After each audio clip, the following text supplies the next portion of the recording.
రారై రారా రారై రారా అప్డేట్ ఇవ్వండ్రా, అడ్డే లేని దారై రారా అప్డేట్ ఎక్కడ్రా. ఈ లిరిక్స్ ఎప్పుడైతే రిలీజ్ అయినాయో, ఎప్పుడైతే లీక్ అయినాయో అప్పటి నుంచి ప్రతి ఒక్క రామ్ చరణ్ గారి అభిమాని ఎప్పుడు అప్డేట్ వస్తాని చాలా ఏకరగా అయితే వెయిట్ చేస్తున్నారు. అయితే వినపడుతున్న న్యూస్ ప్రకారం ఈ పెద్ది సినిమాకి సంబంధించిన సెకండ్ సింగిల్ ఏదైతే ఉందో అదేనండి. అప్పట్లో వినాయక చవితి రోజు షూటింగ్ జరుపుకున్న పాట ఏదైతే ఉందో అది ఈ శివరాత్రికి రిలీజ్ అయ్యిద్ది అనే న్యూస్ అయితే బాగా వినపడుతుంది. ఎట్టి పరిస్థితుల్లో ఫిబ్రవరి 15వ తారీఖున మహాశివరాత్రి సందర్భంగా ఈ పెద్ది సినిమా నుండి సెకండ్ సింగిల్ అయితే రిలీజ్ అయ్యిద్దంట. ఇదైతే ఫిక్స్ అయిపోండి. మరొక 2 రోజుల్లో ఈ సాంగ్కి సంబంధించిన అనౌన్స్మెంట్ అయితే మన ముందుకైతే వస్తుంది. అయినా సినిమా టీం వాళ్ళని కూడా నేను అడిగేది ఏంటంటే, ఎందుకంటే ఇంత లేట్ చేస్తారు? ఎలాగో సాంగ్ను పక్కా మహాశివరాత్రికి అయితే రిలీజ్ చేస్తారు, దానికి సంబంధించిన అప్డేట్ ఇచ్చేయచ్చుగా. పోనీ మహాశివరాత్రి రోజు కాకుండా వేరే రోజు ఏమైనా రిలీజ్ చేస్తారా? పోనీ ఎప్పుడు రిలీజ్ చేస్తామా అనౌన్స్మెంట్ డేట్ అయితే ఇచ్చేస్తే ఫ్యాన్స్ అందరూ కొద్దిగా హ్యాపీగా ఫీల్ అవుతారని నేనైతే అనుకుంటున్నా. ఇంక ఇది పక్కన పెడితే పెద్ది సినిమాకి సంబంధించి ఓటీటీ రైట్స్ ఎంత కొన్నారంటే అక్షరాల 130 కోట్లకైతే నెట్ఫ్లిక్స్ వాళ్ళు అయితే కొన్నారు. ఇంకా ఆ డీల్ ఎంత అంటే 130 కోట్లు కాదనమాట. యాక్చువల్లీ ఒరిజినల్ డీల్ ఏంటంటే ఈ సినిమా రిలీజ్ అయిన తర్వాత ఈ సినిమా భారీ హిట్ అయింది అనుకోండి, భారీ కలెక్షన్స్ కనుక వస్తే 130 కోట్లు ప్లస్ 20 కోట్లు అయితే నెట్ఫ్లిక్స్ వాళ్ళు అయితే ఇస్తారు. కాబట్టి పెద్ద సినిమా రైట్స్ 110 కోట్లకే కొన్నారు, 100 కోట్లకే కొన్నారు, లేకపోతే 95 కోట్లకే కొన్నారనే న్యూస్ అయితే కొద్దిగా హల్చల్ అయితే చేస్తున్నారు. దాంట్లో ఎటువంటి నిజం అయితే లేదు. 130 ప్లస్ ఆఫ్టర్ రిలీజ్ 20 crore ఈ డీల్తో అయితే నెట్ఫ్లిక్స్ వాళ్ళకి పెద్ద సినిమా టీం అయితే సినిమాని అయితే అమ్మారు. కాబట్టి ఎటువంటి ఫేక్ న్యూస్లను అయితే నమ్మకండి. ఇంక ఇది పక్కన పెడితే నార్త్ అమెరికాలో అంటే ఓవర్సీస్ మార్కెట్లో, అమెరికన్ మార్కెట్లో పెద్ద సినిమా రైట్స్ని దగ్గరగా $7 million అయితే కొన్నారంట. ఇది రామ్ చరణ్ గారి కెరియర్లో హైయెస్ట్ అనే చెప్పాలి.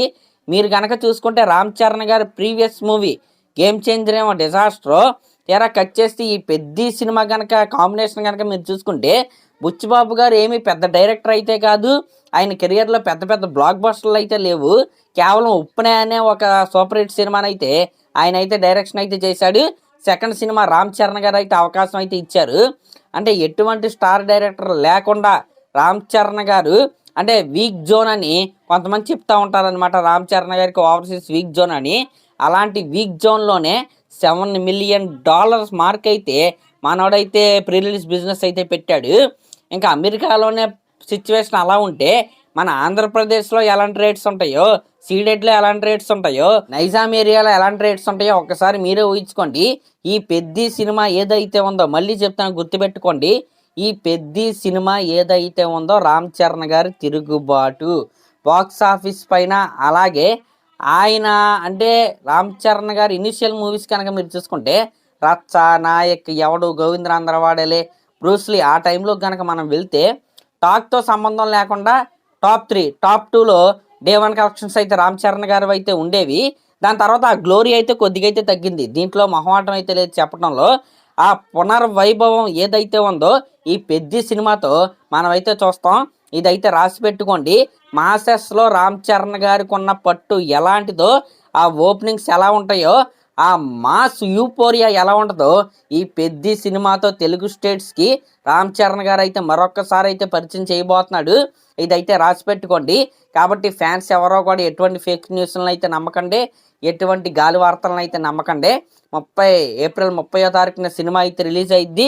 యాక్చువల్గా May 1st రిలీజ్ చేద్దాం అనుకున్నారు, కానీ May 30వ తారీఖుని వీళ్ళైతే దిగుతున్నామని ఆల్రెడీ పోస్టర్ అయితే దింపారు.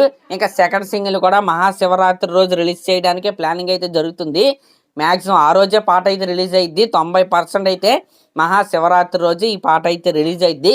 ఆ అనౌన్స్మెంట్ కూడా మ్యాక్సిమం రేపే వచ్చేయచ్చు, రేపు కాకపోతే ఎల్లుండి అయితే వస్తే. మరి అదనమాట మ్యాటర్. మరి లాస్ట్ మినిట్ చేంజెస్ ఏమైనా ఉంటే మనం అయితే ఖచ్చితంగా ఒక వీడియోలో అయితే మాట్లాడుకుందాం. మరి దీనిపై మీరేమనుకుంటున్నారో కామెంట్ చేయండి. అలాగే మన ఛానల్ కనుక ఫస్ట్ టైం చూస్తున్నట్టయితే ఎలాంటి లేటెస్ట్ సినిమా అప్డేట్ కోసం సబ్స్క్రైబ్ చేసుకోండి. Thank you.